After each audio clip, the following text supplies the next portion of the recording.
Welcome back. We're talking about the most well-known movie of this series, probably. We're talking about Hellraiser. Now, I didn't put out any stipulations for this series, as I kind of made clear in Return of the Living Dead 2. My main goal for this series was watch stuff that I have never seen before. And bonus, try to make it stuff that is lesser known or that most people haven't even heard of, or movies from series that people didn't even know were still alive, like the Puppet Master series. It's still kicking. This movie, it's Hellraiser. Everybody knows Hellraiser. I feel like everyone knows, and if you don't know it by name, you know it by Pinhead. You look at Pinhead and you know who this is. And you know he's from something. Fun fact, there was like a Halloween one year where when I was a child, where I really wanted to go as Pinhead because I just thought his design was amazing. I still think he looks crazy. I think he's like an amazing design. I think that's like a perfect creature design, up there with Pumpkinhead. I had never seen that, so I wanted to see it, and I thought maybe this would be like too out of the ordinary for this, but then I realized I'm the one doing it. I can do what I want. I don't care. You're not my dad. so I wanted to watch Hellraiser. Goddammit. We'll get into it a little bit, but also some backstory. Movie's directed by Clive Barker. It's also written by Clive Barker. Clive Barker wanted to make... It's clear to me Clive Barker wanted to make some sort of movie that focused on the relationship between pleasure and pain, how the movie describes it, sex and or violence and or both. So it's clear to me that that's what this is, and it's cool that he got an outlet to do it, and it seems like there wasn't really any studio interference or anything like that, because I say all this because I have seen a Clive Barker movie prior to this. I've only seen one, and it was right here, baby. Rawhead Rex. Let me get the glare off. I'm going to pull it up. There we go. I have seen Rawhead Rex. That's the only Clive Barker movie I've seen. Why? Don't know. Maybe I just wanted to be quirky. I have no idea. But with this movie, I know he wanted to tell a story of basically just like male violence. Like Rawhead Rex was supposed to represent like masculine violence, sexual violence from males specifically, which is why he's defeated at the end of the movie by a woman. And he's also afraid of, there's something about the fear of like pregnancy in Rawhead Rex, because like the only woman he doesn't kill in this movie is a pregnant woman, and it's like clearly he's just like afraid of her. There's some inklings of Clive Barker's original ideas for this movie, but it's very clear that the studio was like, what the fuck are you doing, dude? This is just make a standard monster movie. And there's some inklings. The movie itself, this movie is okay. It's fine. You know what? It's a pretty standard monster movie. The behind-the-scenes stuff is more interesting, which is why I bought this, because there's some good behind-the-scenes stuff. One, of just making the movie, and two, of like what the original intention was. And that original intention kind of was realized with this and Night Stalkers. I'll put it up here. I can't remember what it's called, but it seemed like Clive Barker would kind of make a movie of like the concept, and then there would be a comic book adaptation of it that would fully tell what his intention was of the movie and tell it that way. Rawhead Rex has a comic, and Night Stalkers, Night Creatures, whatever it's called, I forget, also has a comic series out there. And so does Hellraiser. I do know Rawhead Rex did get its time to shine with a comic adaptation, and that's kind of all we had. And then with Hellraiser, it seems like the studios just kind of backed off and let Clive do his thing, which is great, because, spoiler, this movie fucking rules. And I understand now why this is like such a beloved franchise, well, at least film. Why this is such a beloved film at the very least. I'm not going to speak about the whole franchise, but beloved film, and why it upsets people whenever a new sequel comes out and it just sucks hot shit, because that's also been a thing with the series, is that every single time a new sequel comes out, it's just terrible. Which is done so that the studio that owns the rights to it can keep the rights to it, so that way they can sell it to the highest bidder. I think they're probably hoping for a Blumhouse buyout. So, Hellraiser, now that preamble's over, Hellraiser stars Ashley Lawrence, who was in Hellraiser 1, 2, 3, and Hellraiser Hellbound, which, whatever numbered sequel that one is, because after 4, they just kind of dropped the numbers and started doing subtitles, and that just makes everything confusing if you're not looking at what year the movie released. This also stars Andrew Robinson, who was in Dirty Harry, Child's Play 3, Cobra, and Pumpkinhead 2. All of these people, they keep coming back in other things. There's Puppet Master connections, now we're getting Pumpkinhead connections. There's just, everything's connected, I'm telling you. So I'll try to give a plot synopsis of Hellraiser. It's gonna be weird though, so get ready. So Hellraiser is about a father and a stepmother who move into an old house that I believe was owned by the father's brother. And there's history between the brother and the stepmother.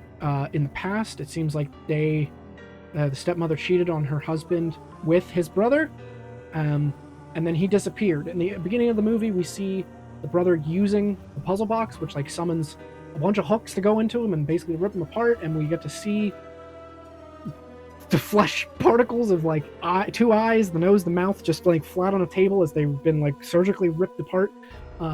Cool effect. And then the daughter comes to visit. Everything's going relatively okay until while they're moving in, the husband scrapes his hand on a nail and goes up to the attic and drips blood on the floor, which then awakens his brother, who I believe was killed in that house. I believe he was hooked in that house.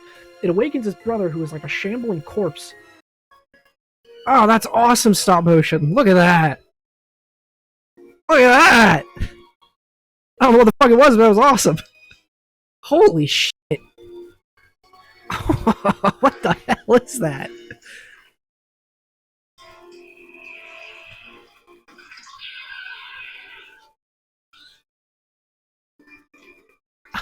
Oh my god, look at that. That's awesome. Oh, it's just like the nerve endings.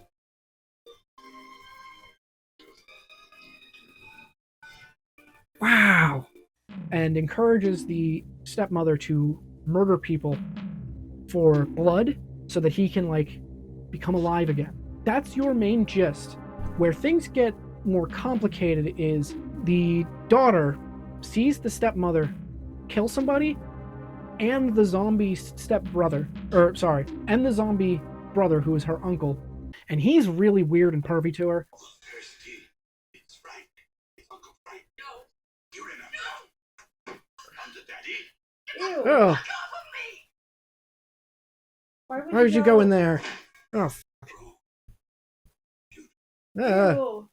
So obviously she wants to get out of there, and she takes the puzzle box with her and ends up in a hospital. And when she's fucking around with the puzzle box and opens the gates to wherever, where like reality falls apart, and we get really cool creature designs. And man, I think the lamest looking one is like kind of just like the fat guy with glasses. He just, I know Discord moderators that just look like that guy, so I don't know, but like the one with like his mouth like strung back and like his teeth, and all he can do is like chatter his teeth. He looks sick. There's one that has like a slit down his neck that's pulled open, and that's really cool. And then of course we have Pinhead, who is just an amazing design, just an absolutely incredible design. And their whole thing is that if you play with the puzzle box, you will be taken, they're called Cenobites, you'll be taken by the Cenobites to their realm. I believe that the idea is that these people are tortured so far beyond to the point where it becomes like a sadistic pleasure to them. That might be further explained in the sequels that I won't be watching, so that's what I'm getting from this movie, is that you're pulled into their realm, and it's just demented torture to the point that your brain snaps and it becomes like a pleasurable thing to you. And then yeah, it's just really cool effects, really cool visuals, and an amazing story all around. I had a feeling I'd like Hellraiser, and I mean the concept of Hellraiser has stuck around forever, so much so that there's like 9 sequels and a remake, I think, and I think there was a lot of hope for that remake to finally like break free of the terrible, awful sequels, but it didn't happen. They're still terrible, awful sequels. There was one like 2 years ago, and it sucked. And that's a shame, because I feel like a series like this could have been done... a series like this could have been done so much better, but I think the caveat is that this movie made too much money, and the studios were just like, keep doing it again. Again, I haven't seen any of the sequels. I know like nothing about them. I think the second one is like regarded as okay, and then beyond that, like, just don't even bother. The fourth one's in space. It took them 4 movies before they took Pinhead in space. It didn't take too long. It took Leprechaun 4 movies too. It took Leprechaun 4 movies to be in space, and then he went to the hood. We didn't get Pinhead in the hood. It took Jason 10 movies to get to space, though. There we go. Hey, see? When you go to space in your 4th movie, that's... No, Hellraiser was incredible. I knew I'd like it. I knew that there was a reason that it stuck around for as long as it has. Crazy that this is on Tubi and totally free to watch. Just watch this. This is, if you take nothing from this series, this Maniac Cop and Shivers so far have been just watch these movies. I'm giving Hellraiser full bore. That is a perfect 5 out of 5 movie. This is everything that I hoped and wanted and more. This was fantastic, and I will have to look into it. I don't know if I'm going to put it in the edit or not now, but I almost imagine Clive Barker probably got f***ed over by these studios, because I know whenever there's something that's successful and a visionary, I'll say, artist behind an idea like this, the studios just see money and just want the same thing done again and again and again, and then it gets to a point where now they're just holding on to the brand so that way the highest bidder will come around and buy it. I thought Fox owned the rights to Hellboy, but it might be Lionsgate. But whoever owns Hellboy, they keep doing that too, where I think with Hellboy it's like every 7 years or so. 2019 was the last one, but we'll get a new Hellboy movie, and it just fucking sucks. There's no effort, it just sucks, and it's just so whatever studio can hold on to it in the vain hope that Disney and Marvel will wanna purchase the rights from them at a high price because they just made a movie. It's scummy and it sucks, and the movie industry is a blight upon society, but it gives us shit like this sometimes, and is that a net positive? I don't know, but yeah, I recommend Hellraiser 100%. Tune back tomorrow, or come on back tomorrow for just a fun movie, just a good old time.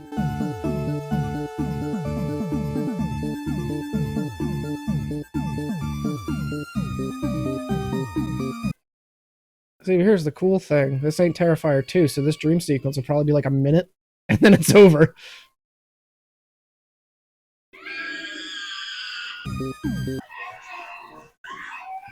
Push them now! Just like a man to try to explain how to do it. Right? And she's done it 4 times. Yeah. What does he know about it?